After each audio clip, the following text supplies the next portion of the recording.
மீனவர்கள் பாதிக்கப்படுகின்ற சூழ்நிலையை கருத்தில் கொண்டு கச்சத்தீவை மீட்டெடுக்க வேண்டும் என்ற அடிப்படையில் இந்த அரசு ஒரு தீர்மானத்தை கொண்டு வந்தது. அதன் பேரில் அனைத்து இந்திய அண்ணா திராவிட முன்னேற்ற கழகத்தின் சார்பாக எங்களுடைய கருத்துக்களை எடுத்து வைத்துள்ளோம்.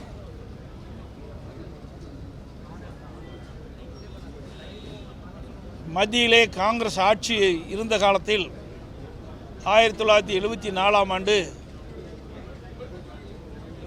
இந்திய நாட்டிற்கு உட்பட்ட கச்சத்தீவை இலங்கை அரசுக்கு இந்திய அரசு தாரை வார்த்து கொடுத்து விட்டது. அப்பொழுதே பொன்மனச்செம்மல் புரட்சித் தலைவர் எம்ஜிஆர் இருந்த காலம் அதை நாங்கள் கடுமையாக எதிர்த்தோம். இதனால் தமிழ்நாட்டு மீனவர்கள் கடுமையாக பாதிக்கப்படுவார்கள். காலங்காலமாக கச்சத்தீவை தமிழ்நாட்டு மீனவர்கள் பயன்படுத்தி வந்தார்கள். நம்முடைய மீனவர்கள் கச்சத்தீவிலே ஓய்வெடுப்பதற்கும் வலைகளை உலர்த்துவதற்கும் அங்கே அதை பயன்படுத்தி வந்தார்கள். அதோடு அந்த பகுதியில் மீன் பிடிக்கின்ற அந்த உரிமையும் பறிபோய்விடும் என்ற அச்சத்தின் அடிப்படையில் தான் அன்றைய தினம் புரட்சித் தலைவர் எம்ஜிஆர் அவர்கள் எதிர்த்தார். நம்முடைய மீனவருடைய உரிமை முழுவதும் பறிபோய்விடும். ஆகவே இதை மத்திய அரசு கைவிட வேண்டும் என்று அன்றைய தினமே குரல் கொடுத்தார். அன்றைய தினம் திராவிட முன்னேற்ற கழக அரசு தமிழகத்திலே ஆண்டு கொண்டிருந்தது. மறைந்த கலைஞர் அவர்கள் தமிழகத்துடைய முதலமைச்சராக இருந்த காலகட்டம். அப்பொழுது உரிய நடவடிக்கை எடுக்காத காரணத்தினாலே கச்சத்தீவு இலங்கைக்கு இந்திய அரசு தாரை வார்க்கப்பட்டு விட்டது. அன்றிலிருந்து இன்று வரை நம்முடைய மீனவர்கள் சோதனைக்கு உள்ளாகியிருக்கின்றார்கள். கச்சத்தீவை சுற்றி மீன் பிடிக்கின்ற உரிமையும் பறிபோய்விட்டது. கச்சத்தீவிலே நம்முடைய மீனவர்கள் சென்று ஓய்வெடுக்கின்றது, வலைகளை உலர்த்துவது போன்ற பயன்பாட்டுக்கு கச்சத்தீவை பயன்படுத்த முடியாத ஒரு சூழ்நிலை ஏற்பட்டுவிட்டது. அதோடு இதை மீட்டெடுப்பதற்காக திராவிட முன்னேற்ற கழக கட்சி எந்தவித நடவடிக்கையும் எடுக்கவில்லை. மத்தியிலே 16 ஆண்டு காலம் ஆட்சி அதிகாரத்தில் இருந்த ஒரே கட்சி திராவிட முன்னேற்ற கழகம்தான். 16 ஆண்டு காலத்தில் 5 பிரைம் மினிஸ்டர், 5 பாரத பிரதமர்கள் நாட்டை ஆண்டிருக்கின்றார்கள். அதில் 5 பிரதமர் ஆண்ட போதும் திராவிட முன்னேற்ற கழகத்தைச் சேர்ந்த நாடாளுமன்றர்கள் அமைச்சராக இடம்பெற்றுகின்றார்கள். அதாவது திரு விபி சிங் அவர்கள் பாரத பிரதமராக இருந்த பொழுதும் சரி, திரு தேவகவுடா அவர்கள் பாரத பிரதமராக இருந்த பொழுதும் சரி, திரு ஐகே குஜ்ரால் அவர்கள் பாரத பிரதமராக இருந்த பொழுதும் சரி, திரு வாஜ்பாய் அவர்கள் பாரத பிரதமராக இருந்த பொழுதும், திரு மன்மோகன் சிங் அவர்கள் பாரத பிரதமராக இருந்த பொழுதும் திராவிட முன்னேற்ற கழக கட்சியைச் சேர்ந்த நாடாளுமன்றர்கள் அந்த அமைச்சரவையிலே மத்திய அமைச்சரவை இடம்பெற்றார்கள். ஆக 16 ஆண்டு காலம் மத்தியிலே ஆட்சி அதிகாரத்தில் இடம்பெற்றிருந்த இந்த திராவிட முன்னேற்ற கழகம் ஏன் இந்த மீனவர் பிரச்சனையை தீர்க்கப்படவில்லை? ஏன் கச்சத்தீவை மீட்பதற்கு எந்த முயற்சியும் எடுக்கவில்லை?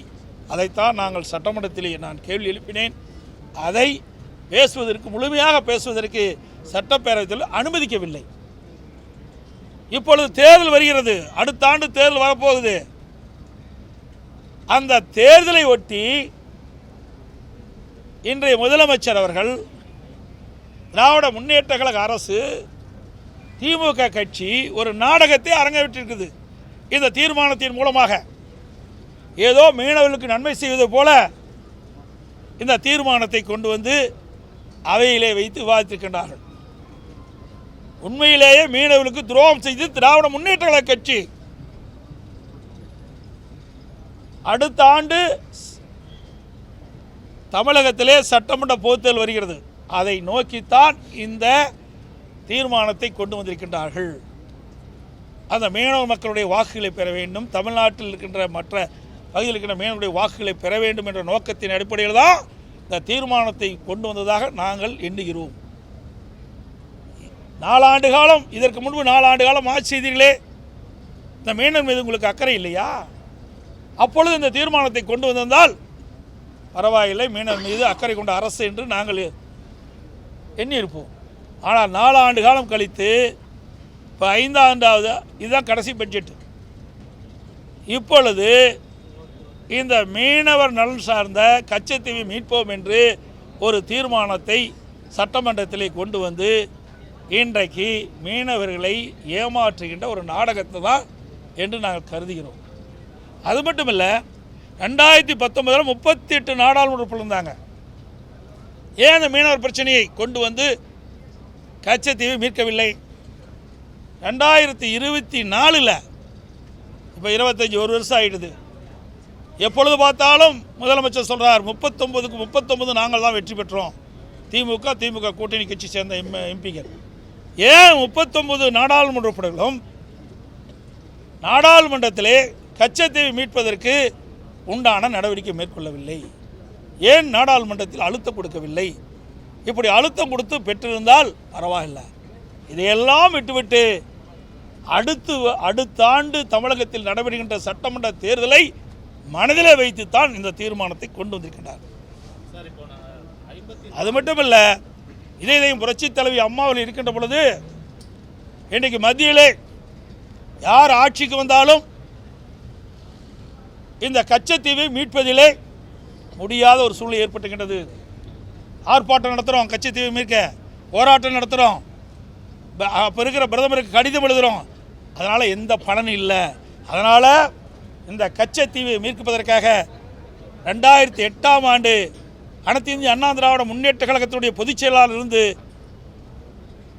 கட்சியின் சார்பாக அம்மா அவர்களே தன் இணைத்துக் கொண்டு வழக்கை தொடர்கிறார் உச்சநீதிமன்றத்தில். 2011 ஆட்சி மாற்றம் ஏற்படுகிறது. புரட்சித் தலைவர் அம்மா தமிழகத்துடைய முதலமைச்சராக வராங்க. வந்த பிறகு அரசாங்கத்தையும் அந்த வருவாய்த்துறையும் அதை இணைத்துக் கொள்ளப்பட்டு விட்டது. ஆக ஆட்சியில் இருந்தாலும் இல்லாவிட்டாலும் மீனவருடைய பிரச்சனையை தீர்க்க வேண்டும் என்ற ஒரே எண்ணத்தின் அடிப்படையிலே இதை நாங்கள் எடுத்து அவருடைய பிரச்சனை தீர்ப்பதற்காக நாங்கள் முயற்சித்து கொண்டு இருக்கின்றோம். அப்பொழுது 2008 2011 வரைக்கும் மாநிலத்தை திமுக ஆட்சி, 2008 13 வரைக்கும் மத்தியிலே திமுக கூட்டணி ஆட்சி. மத்தியில் திமுக அங்கே வைக்குது அந்த கூட்டணியில். அப்பொழுதும் மாண்பு அம்மா அவர்கள் உச்சநீதிமன்றத்தில் வழக்கு தொடர்ந்தார்கள், அதில் இணைத்து கொண்டிருந்தால் கூட பரவாயில்ல, அப்பொழுதும் பொருட்படுத்தவில்லை. அப்படின்னா இவர்கள் எப்படி மீனவர்கள் மீது அக்கறை கொண்ட அரசாக இருக்க முடியும் என்பதை, அக்கறை கொண்ட கட்சியாக இருக்கும் என்பதை நாம் எண்ணி பார்க்க வேண்டும். அது மட்டுமல்ல, மாண்பு அம்மா அவர்கள் இந்த நீதிமன்றத்தில் வழக்கு தொடர்ந்த நோக்கமே 1960ஆம் ஆண்டில் உச்சநீதிமன்றத்தில் ஒரு தீர்ப்பு வந்தது. அதன் அடிப்படையில் அன்றைய மத்திய அரசு பெருவாரி பள்ளம் என்னும் பகுதியை அன்றைய ஈஸ்ட் பாகிஸ்தானுக்கு தாரை வார்க்க வேண்டும் என்று விரும்பியது. அப்போது அது கிழக்கு, அது பங்களாதேஷ், அன்றைய தினம் அது கிழக்கு பாகிஸ்தானுக்கு, ஈஸ்ட் பாகிஸ்தானுக்கு என்று குறிப்பிட்டிருந்தார்கள் வழங்குவது. அப்போ இதை பற்றி ஜனாதிபதிகள் கருத்து கேட்டது. உச்சநீதிமன்றம் தெளிவாக தீர்ப்பளித்தது. இதில் கிழக்கு பாகிஸ்தானுக்கு தாரை வார்த்து செல்லாது என்று உச்சநீதிமன்றம் கொடுத்தது. அதாவது பங்களாதேஷிலிருந்து ஈஸ்ட் பாகிஸ்தான் கொடுத்தது செல்லாது என்று தீர்ப்பளிக்கப்பட்டது. அந்த அடிப்படையில் தான் இந்த வழக்கை தொடர்ந்தார்கள்.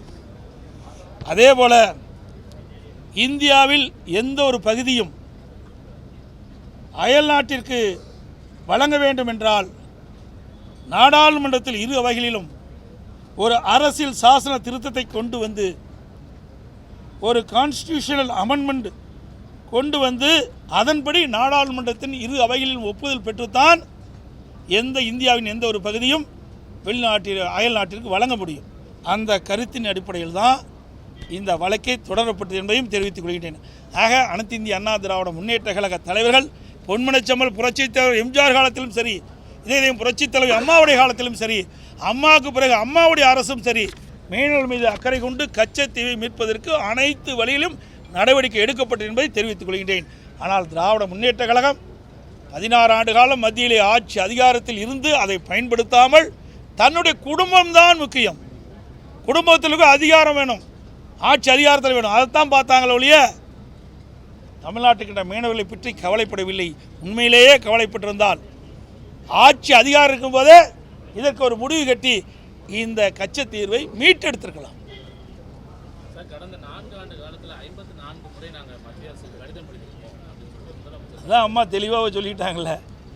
2011 அம்மா ஒரு தீர்மானம் கொண்டாடுறாங்க, புரியுதுங்களா? அப்போ தீர்மானத்தில் தெளிவுபடுத்துகிறாங்க.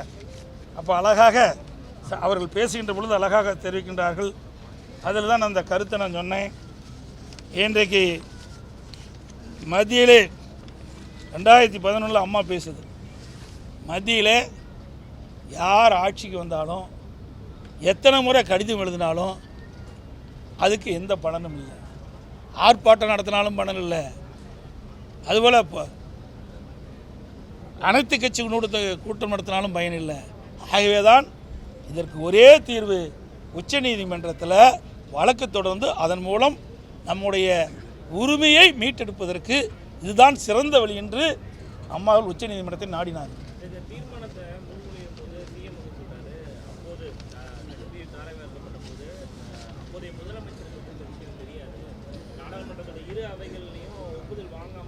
அதான் இன்றைக்கி அவர் தகவல் உரிமை சட்டத்திலே தெளிவாக சொல்லிட்டார், இந்த செயலாளர் தெளிவாக சொல்லியிருக்கார். அரசுக்கு தெரிவிக்கப்பட்டு விட்டது, முதலமைச்சருக்கு தெரிவிக்கப்பட்டது 1974 தெரிவிக்கப்பட்டது என்று தகவல் உரிமை சட்டத்தின் மூலமாக பெற்றிருக்கிறாங்க. அவர்கள் இப்பொழுது ஏதோ மறைத்து பேசுகிறார்கள். சரி, அதுக்கு பிறகு எத்தனை ஆண்டு காலம் மத்தியில் ஆட்சி அதிகாரம் இருந்தாங்க, அப்படியே வைத்து கொள்ளலாம். 16 ஆண்டு காலம் மத்தியில் ஆட்சி அதிகாரத்தில் இருந்தாங்கள்ல, அப்போ தானே இதை நிறைவேற்ற முடியும். ஆட்சி அதிகாரத்தில் இல்லாத போது எப்படி நிறைவேற்ற முடியும்? உண்மையிலேயே மீனவர்கள் மீது அக்கறை இருந்தால், கச்சத்தீவை மீட்க வேண்டும் என்று அக்கறை திராவிட முன்னேற்ற கழகத்தில் இருக்கப்பட்டிருந்தால் 16 ஆண்டு காலம் 5 பிரதமர்கள் அந்த அவருடைய அமைச்சரவையில் இடம்பெற்றிருந்தீங்களே, அப்புறம் கேட்டு இந்த கச்சத்தீவை மீட்டுக்கலாம்ல, ஏன் செய்யலை? ஆமாம், அடுத்து வருகின்ற சட்டமன்ற தேர்தலை எண்ணித்தான் இந்த தீர்மானத்தை கொண்டாந்துருக்கிறாங்க. சமீபத்தில் நீங்கள் டெல்லி சென்ற போது இது குறித்து பேசுனீங்களான்னு முதலமைச்சர் கேட்க. ஏங்க, நாங்கள் ஏற்கனவே எங்களுக்கு ஆட்சி அதிகாரமாக இருக்குது. ஆட்சி அதிகாரம் இருக்கும்போது நான் தெளிவுபடுத்தினேன். நாங்கள் முதலமைச்சராக இருக்கும்போது மீன்வளத்துறை அமைச்சர் திரு ஜெயக்குமாரை நேரிலேயே அழைச்சிட்டு இருக்கணும், பாரத பிரதமர் இல்லத்திலேயே பேசணும். 1/2 மணி நேரம் பேசினார் அவர். எந்தெந்த வகையில் மீனவர் பாதிக்கப்படுறாங்க, யார் எப்போ அனுமதி கொடுத்தாங்க, அதிலிருந்து அம்மா வழக்கு போட்டதிலிருந்து எல்லாமே எடுத்து சொன்னோம். எங்களுடைய கடமை நாங்கள் சரியாக செஞ்சோம். எங்களுக்கு அந்த வாய்ப்பு கிடைக்கல. 16 ஆண்டு காலம் மத்தியிலே ஆட்சி அதிகாரம் கிடைச்சிருந்தா நிச்சயமாக மீனவர் பிரச்சனை தீர்த்திருப்போம். ஏன்னா காவிரி நதிநீர் பிரச்சனை வந்தது, அப்போ என்ன நடந்ததுன்னு உங்களுக்கு தெரியும். நான் அடிக்கடி அதையும் திருப்பி சொல்ல வேண்டிய அவசியம் இல்லை. தமிழ்நாட்டு மக்களுடைய உரிமைகளை காத்தமா இல்லையா? அதே போல் ஹைட்ரோ கார்பன் பிரச்சனை வந்தது, புரிந்துணர்வு ஒப்பந்தம் போட்டது திமுக. நம்முடைய டெல்டா மாவட்ட விவசாயிகள் பாதிக்கப்பட என்று எண்ணெய் இருந்தவுடன் அவள் வைத்த கோரிக்கையின் அடிப்படையில் பாதுகாக்கப்பட்ட வேளாண் மண்டலத்தை கொடுத்தோம். அதே போல் நடுவர் மன்ற இறுதி தீர்ப்பு 2007 வந்தது. அப்போ யார் மத்தியில்? திமுக அங்கம் வைக்கின்ற காங்கிரஸ் கூட்டணி ஆட்சி அமைச்சது. திமுக இங்கே ஆட்சியில் இருந்தது. அப்போ 3-4 மாத காலம் மத்திய அரசியலில் நடுவர் மன்ற இறுதி தீர்ப்பை 2007 வெளியிடாகிறதுல எல்லாம் நீதிமன்றத்துக்கு போயிட்டாங்க. அப்போ மாண்பு அம்மா அவர்கள் தான் உச்சநீதிமன்றத்தை நாடி தீர்ப்பை பெற்றாங்க. எல்லாமே தமிழ்நாட்டின் நலன் சார்ந்த பிரச்சனைக்கு அதிமுக தான் துணை நின்றது. எல்லா வகையிலுமே திராவிட முன்னேற்ற கழகம் எதிர்த்து தான் இருந்தது ஒழிய தமிழ்நாட்டு மக்கள் மீது அக்கறை கொண்டதாக சரித்திரம் கிடையாது, வரலாறு கிடையாது. அனைத்து ஊடக நண்பர்களுக்கும் நன்றி, வணக்கம்.